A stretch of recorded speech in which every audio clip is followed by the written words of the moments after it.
ဘောမှာအရေးကြီးဆုံးကအကုသိုလ်မဖြစ်ဖို့နဲ့ကုသိုလ်ဖြစ်ဖို့ကအရေးကြီးဆုံးပါပဲတကယ်ကအဲ့ဒါလို့ဘုန်းဘုန်းတို့ပြောလိုက်တဲ့အခါမှာအကုသိုလ်လို့ပြောလိုက်ရင်လေလူတွေကယုံရင်ကြံထမ်းတဲ့သိတာထင်ရှားတဲ့ကာယကံမှုဝစီကံမှုမြင်သာတဲ့အကုသိုလ်တရားတွေကိုပဲအကုသိုလ်လို့စိတ်ကပြေးပြီးတော့မြင်မိတတ်ကြတယ်ကုသိုလ်လို့ပြောလိုက်ရင်လည်းပဲဘုရားကျောင်းကံသွားတာတော့သိတာထင်ရှားတဲ့ကောင်းမှုတွေပြုနေတာလောက်ကိုပဲကုသိုလ်လို့မြင်မိတတ်ကြတယ်အမှန်ကအကုသိုလ်နဲ့ကုသိုလ်ကိုမြင်တဲ့နေရာမှာအဲ့ဒါလောက်မြင်တာနဲ့ဘယ်လိုမှမပြည့်စုံဘူးမြတ်စွာဘုရားကဘယ်လောက်ထိမြင်ပြတော့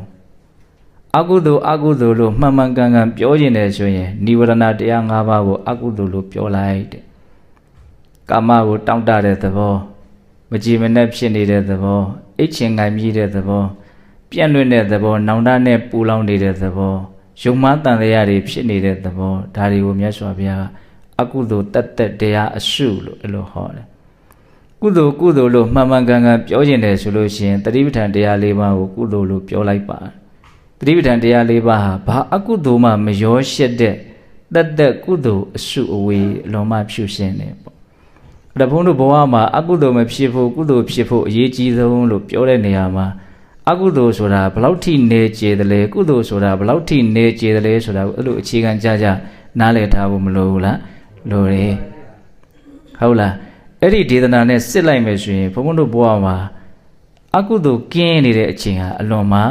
နဲတယ်ကုသိုလ်ဖြစ်နေတဲ့အချိန်ဟာလည်းအလွန်မှနဲတယ်ဟုတ်လားစဉ်းစားကြည့်လိုက်အကုသိုလ်မဖြစ်ဖို့ကုသိုလ်ဖြစ်ဖို့လို့ပြောတိုင်းဘုန်းတို့တွေကမိမိရောပေါ်ဆာသာသတိမရှိဘဲနဲ့နေနေတာဟာအကုသိုလ်တရားတွေဖြစ်နေတာလို့နားလည်ဖို့လိုတယ်တတိနဲ့နေမှကုသိုလ်ဖြစ်နေတာလို့နားလည်ဖို့လိုတယ်အဲ့ဒီလိုဒေသနာမျိုးနဲ့စစ်လိုက်မယ်ဆိုရင်ဘုန်းတို့ကအကုသိုလ်အကြီးတွေမဟုတ်အောင်တောင်မှအကုသိုလ်အသေးလေးတွေတော့မဖြစ်နေတော့ဖြစ်နေနော်ဟုတ်လားအဲ့ဒါလောက်ထိလဲတချို့နားလည်ထားကြပါတယ်တချို့လည်းပဲတိတ်ပြီးတော့နားလည်မှုမကျေပြန်သေးတာလေးရှိနိုင်တာပေါ့အဲ့တော့ဘုန်းတို့ပြောနေတာလေးက